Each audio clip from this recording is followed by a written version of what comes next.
श्री राम को 14 वर्ष का वनवास हुआ। इस वनवास काल में श्री राम ने कई ऋषि मुनियों से शिक्षा और विद्या ग्रहण की, तपस्या की और भारत के आदिवासी, वनवासी और तमाम तरह के भारतीय समाज को संगठित कर उन्होंने धर्म के मार्ग पर चलाया। संपूर्ण भारत को उन्होंने एक ही विचारधारा के सूत्र में बांधा, लेकिन इस दौरान उनके साथ कुछ ऐसा भी घटा जिसने उनके जीवन को बदल कर रख दिया। रामायण में उल्लेखित और अनेक अनुसंधानकर्ताओं के अनुसार जब भगवान श्री राम को वनवास हुआ, तब वे अपनी यात्रा अयोध्या से प्रारंभ करते हुए रामेश्वरम और उसके बाद श्रीलंका में समाप्त की। इस दौरान उनके साथ जहां भी जो घटा, उनमें से 200 से अधिक घटना स्थलों की पहचान की गई है। आइए जानें 14 वर्ष के वनवास में श्री राम कहाँ कहाँ रहे। पहला पड़ाव, केवट प्रसंग। श्री राम को जब वनवास हुआ तो वाल्मीकि रामायण और शोधकर्ताओं के अनुसार वे सबसे पहले तमसा नदी पहुंचे, जो अयोध्या से 20 किलोमीटर दूर है। इसके लिए उन्होंने गोमती नदी पार की और प्रयागराज से 20-22 किलोमीटर दूर ऋग्वेरपुर पहुंचे, जो निषाद राजगुरु का राज्य था। यहीं पर गंगा के तट पर उन्होंने केवट से गंगा पार कराने को कहा था। सिंगरौर प्रयागराज से 22 मील लगभग 35.2 किलोमीटर उत्तर पश्चिम की ओर स्थित सिंगरौर नामक प्राचीन स्थान समय में ऋग्वेरपुर नाम से परिज्ञात था। रामायण में इस नगर का उल्लेख आता है। यह नगर गंगा घाटी के तट पर स्थित था। कुरई इलाहाबाद जिले में ही कुरई नामक एक स्थान है, जो सिंगरौर के निकट गंगा के तट पर स्थित है। गंगा के उस पार सिंगरौर तो इस पार कुरई। सिंगरौर में गंगा पार करने के पश्चात श्री राम इसी स्थान पर उतरे थे। दूसरा पड़ाव, चित्रकूट के घाट पर। कुरई से आगे चलकर श्री राम ने अपने भाई श्री लक्ष्मण और पत्नी सहित प्रयागराज पहुंचे थे। यहाँ गंगा जमुना का संगम स्थल है। हिंदुओं का यह सबसे बड़ा तीर्थ स्थान है। प्रभु श्री राम ने संगम के समीप यमुना नदी को पार किया और फिर पहुंच गए चित्रकूट। यहाँ स्थित स्मारकों में शामिल है वाल्मीकि आश्रम, मांडव्य आश्रम, भरतकूप इत्यादि। चित्रकूट वह स्थान है जहाँ श्री राम को मनाने के लिए भरत श्री अपनी सेना के साथ पहुँचते हैं।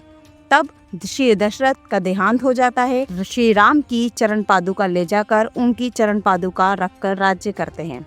सतना जिले के बिरसिंहपुर क्षेत्र स्थित सिद्धा पहाड़, यहाँ पर भगवान श्री राम ने निश्चरों का नाश करने के लिए पहली बार प्रतिज्ञा ली थी। तीसरा पड़ाव, अत्रि ऋषि का आश्रम। चित्रकूट के पास ही सतना मध्य प्रदेश स्थित अत्रि ऋषि का आश्रम था। महर्षि अत्रि चित्रकूट के तपोवन में रहा करते थे। वहाँ श्री राम ने कुछ वक्त बिताया। अत्रि ऋषि ऋग्वेद के पंचम मंडल के दृष्टा हैं। अत्रि ऋषि की पत्नी का नाम है अनुसुईया, जो दक्ष प्रजापति की 24 कन्याओं में से एक थी। चित्रकूट की मंदाकिनी, गुप्त गोदावरी, छोटी पहाड़ियाँ, कंदराओं आदि से निकलकर भगवान श्री राम पहुंच गए घने जंगलों में। चौथा पड़ाव, दंडकारण्य। अत्रि ऋषि के आश्रम में कुछ दिन रुकने के बाद श्री राम ने मध्य प्रदेश और छत्तीसगढ़ के घने जंगलों को अपना आश्रय स्थल बनाया। यह जंगल क्षेत्र था। अत्रि आश्रम से दंडकारण्य आरंभ हो जाता है। छत्तीसगढ़ के कुछ हिस्सों पर श्री राम के नाना और कुछ पर बाणासुर का राज्य था। यहाँ के नदियों, पहाड़ों, सरोवरों एवं गुफाओं में श्री राम के रहने के सबूत की भरमार है। यहीं पर श्री राम ने अपना वनवास काटा था। दंडक राक्षस के कारण इसका नाम दंडकारण्य पड़ा। यह क्षेत्र आजकल दंतेवाड़ा के नाम से भी जाना जाता है।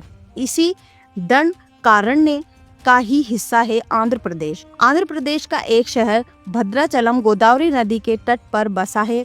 यह शहर सीता माता रामचंद्र मंदिर के लिए प्रसिद्ध है। यह मंदिर भद्रागिरी पर्वत पर है। कहा जाता है कि श्री राम ने अपने वनवास के दौरान कुछ दिन इस भद्रागिरी पर्वत पर बिताए थे। दंडकारण्य के आकाश में ही रावण और जटायु का युद्ध हुआ था और जटायु के कुछ अंग दंडकारण्य में आ गिरे थे। ऐसा माना जाता है कि दुनिया भर में सिर्फ यहीं पर जटायु का एकमात्र मंदिर है। पांचवा पड़ाव, पंचवटी में श्री राम। दंडकारण्य में मुनियों के आश्रमों में रहने के बाद श्री राम कई नदियों, तालाबों, पर्वतों और वनों को पार करने के पश्चात नासिक में अगस्त्य मुनि के आश्रम गए। मुनि का आश्रम नासिक के पंचवटी क्षेत्र में था। त्रेता युग में लक्ष्मण व माता सीता सहित श्री राम जी ने वनवास का कुछ समय यहाँ बिताया। छठा पड़ाव श्री सीताहरण का स्थान। सर्व तिथि नासिक क्षेत्र में शूर्पणखा, मार्ची, खर व दूषण के वध के बाद रावण ने सीता माता का हरण किया और जटायु का भी वध किया, जिसकी स्मृति नासिक से 56 किलोमीटर दूर ताकेड़ गांव में सर्व तीर्थ नामक स्थान पर आज भी संरक्षित है। सातवां पड़ाव श्री सीता माता की खोज। सर्व तीर्थ यहाँ जटायु का वध हुआ था। वह स्थान सीता माता की खोज का प्रथम स्थान था। उसके बाद श्री राम लक्ष्मण तुंगभद्रा व कावेरी नदियों के क्षेत्र में पहुंच गए। तुंगभद्रा एवं कावेरी नदी क्षेत्रों के अनेक स्थलों पर वे श्री सीता माता की खोज में गए। आठवां पड़ाव शबरी का आश्रम। जटायु और कंबंध से मिलने के पश्चात वे ऋष्यमूर्ख पर्वत पर पहुंचे। रास्ते में वे पंपा नदी के पास शबरी आश्रम भी गए, जो आजकल केरल में स्थित है। नवम पड़ाव हनुमान जी से भेंट। मलय पर्वत और चंदन वनों को पार करते हुए वे ऋष्यमूक पर्वत की ओर बढ़े। यहाँ उन्होंने हनुमान जी और सुग्रीव जी से भेंट की, सीता माता के आभूषणों को देखा और श्री राम ने वाली का वध किया। ऋष्यमूक पर्वत और किष्किंधा नगर कर्नाटक के हम्पी जिला बेल्लारी में स्थित है। कोडीकरई। हनुमान जी और सुग्रीव से मिलने के बाद श्री राम जी ने अपनी सेना का गठन किया और लंका की ओर चल पड़े। मलय पर्वत, चंदनवन, अनेक नदियों, झरनों व वन वाटिकाओं को पार करके श्री राम और उनकी सेना ने समुद्र की ओर प्रस्थान किया। श्री राम ने पहले अपनी सेना को कोडीकरई में एकत्रित किया। सुग्रीव गुफा। सुग्रीव अपने भाई बाली से डरकर जिस कंदरा में रहता था, उसे सुग्रीव गुफा के नाम से जाना जाता है। यह ऋष्यमूर्ख पर्वत पर स्थित थी। 11वां पड़ाव रामेश्वरम। रामेश्वरम समुद्र तट का एक शांत समुद्र तट है।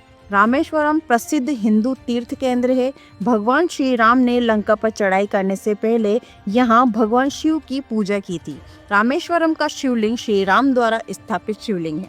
12वां पड़ाव धनुषकोडी। वाल्मीकि के अनुसार 3 दिन की खोजबीन के बाद श्री राम ने रामेश्वरम के आगे समुद्र में वह स्थान ढूंढ निकाला जहां से आसानी से श्रीलंका पहुंचा जा सकता हो।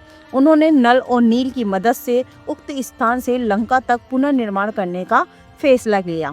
धनुषकोडी भारत के तमिलनाडु राज्य के पूर्वी तट पर रामेश्वरम द्वीप के दक्षिण किनारे पर स्थित एक गाँव है।